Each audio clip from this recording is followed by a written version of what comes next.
Today we have the chance to meet one of the biggest stars in the world. In fact, this year she celebrates 30 years in the recording industry. Welcome to the Ozone, Diana Ross. Thank you very much. Does it feel like 30 years? Or? No, actually it doesn't. It feels like yesterday. In fact, I think as you start to spend time in this career, the time goes very quickly because you have to plan so far in advance.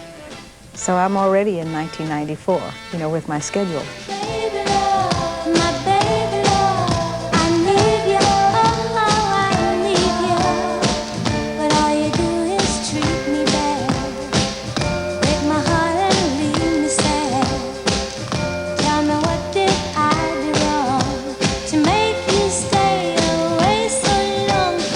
Are there any particular highlights that stand out clearly in your mind about the last 30 years?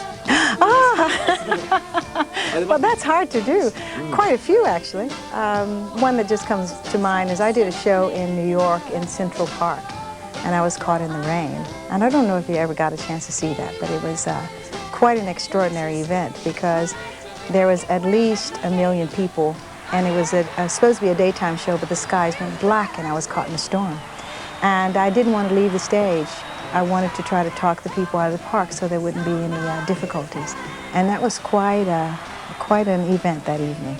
You've accomplished so much in your career so far. Is there anything more that you can learn? Well, I'm really quite challenged. The music business changes all the time, you know that. So, and there's so many different areas that you can be in the music business. I'm starting to produce more of my songs and manage and produce younger artists. I'm going to start my own record label.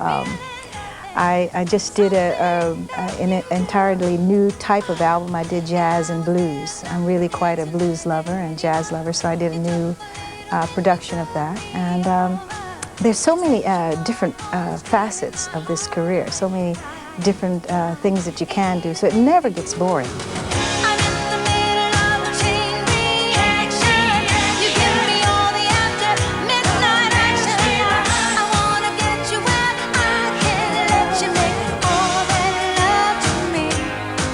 Do your children give you feedback on songs and? Yes, they're my most honest critics about everything, makeup, hair, you know.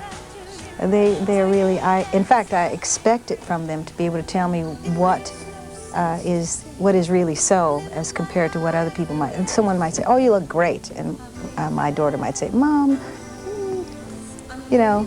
So I get an honest opinion from my children.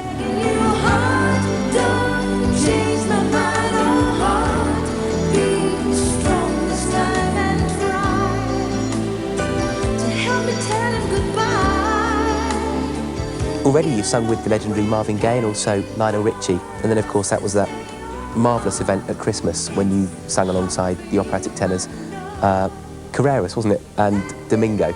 Was that a particularly exciting night for you? Yes. It must have been something. That was really quite a special event for me because I didn't go out and search for that project. They called me and asked me to sing with them, and I was just very shocked. I said, "Gee, you know, I'm not going to sing opera. I mean, what am I going to do?"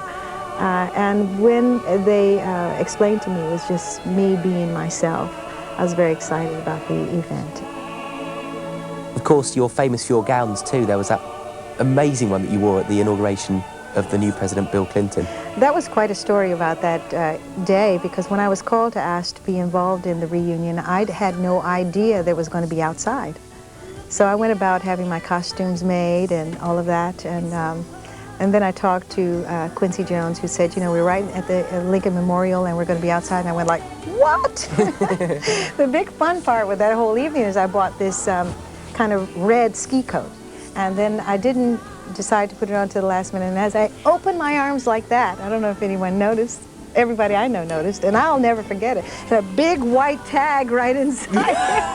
Not the price tag, was it? It was not the price tag. It's one of those little white tags to tell you, you know, how to wash it or clean it or something. But it just tickled me so much. So for the rest of my life, I'm going to have to remember that. And now I've told everyone else, they'll notice it well.